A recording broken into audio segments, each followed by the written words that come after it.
Mon prince charmant à moi, Alice Guy, était le cinématographe. On m'a souvent demandé pourquoi j'avais choisi une carrière si peu féminine.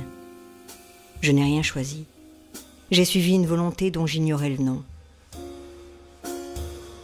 Il m'a fallu toute ma carrière, toute ma vie, pour pouvoir enfin la nommer. Vocation. J'ai assisté à la naissance du cinéma. J'avais connu la gloire pendant plus de 10 ans aux États-Unis et on ignorait tout cela en France.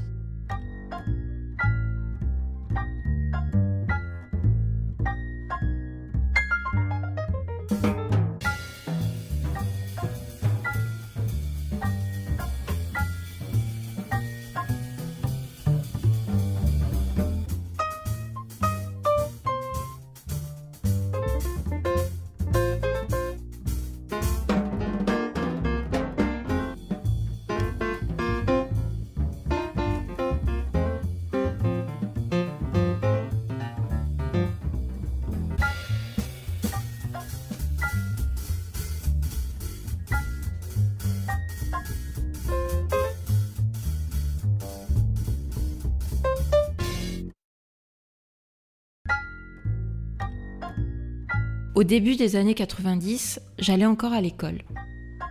Mon père mettait la radio le matin et un jour, j'entendais l'histoire hors du commun d'une pionnière du cinéma, Alice Guy. En ce temps-là, je n'avais encore vu aucun film d'elle. Mais pour moi, une chose était sûre. Je voulais tourner des films. Il existe de rares ouvrages sur elle, mais aucun d'eux n'était disponible pour la moindre consultation. J'avais connaissance d'une autobiographie, mais elle n'était plus éditée depuis 1976. Heureusement, un petit libraire me dénicha par hasard un exemplaire très abîmé qui me servirait de guide dans mes recherches. Alice Guy y mentionnait des adresses précises qui peut-être m'en diraient plus sur elle. Je voulais découvrir Alice et son cinéma. Son père tenait une librairie au nord du Chili, à Valparaiso, où il était parti faire fortune. Sa mère, Marie, voulait que son 5e enfant soit français. Elle revint en France après une traversée de l'Atlantique de 6 semaines, assez éprouvante.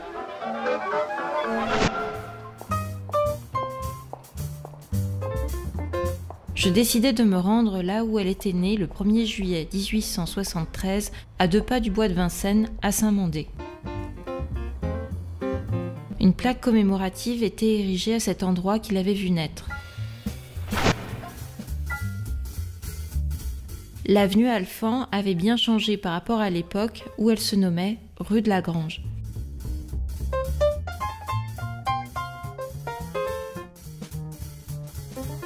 Alice partage son enfance entre l'Amérique latine, la Suisse, où elle a été élevée par sa grand-mère, et la France, où ses parents l'envoient par faire son éducation.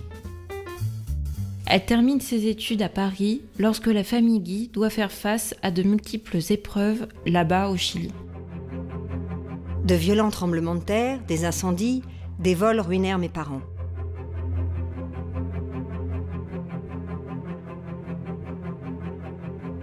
De retour en France, mon frère mourut prématurément. Mes sœurs se marièrent rapidement. J'achevai mes études rue Cardinet lorsque mon père mourut à son tour. Je restai seule avec ma mère qui n'avait pas eu jusqu'alors à se préoccuper des réalités de la vie. Je pris notre destin en main. Je voulais savoir et comprendre qui était Alice Guy. Je pris rendez-vous avec des passionnés de cinéma qui allaient me raconter leur Alice. Sur mon chemin, je passais rue Monsieur le Prince, où se tient toujours la clinique ophtalmologique où Alice travaillait avec sa mère en tant qu'aide-soignante. Sur les conseils d'un ami, elle prit par la suite des cours de sténodactylo, alors méthode d'avenir. Lorsque mon professeur apprit que le comptoir général de la photographie cherchait une secrétaire, il me recommanda. La carrière d'Alice Guy, c'est d'abord imaginer une femme qui rentre d'abord pour être employée, donc secrétaire dans un comptoir général de la photographie, hein, qui est à côté de l'Opéra, à Paris. Donc on date vers 1894, hein, son entrée dans cette structure. C'est une femme d'esprit. Son patron, Monsieur Gaumont, la voit arriver, lui dit « Écoutez, vous êtes très compétente, vous avez des recommandations incroyables, mais enfin vous êtes toute jeune, c'est important ce qu'on a à vous confier. » Et elle dit « Oh, rassurez-vous, ça me passera. » Et cette considération philosophique charme Gaumont, qui l'embauche immédiatement.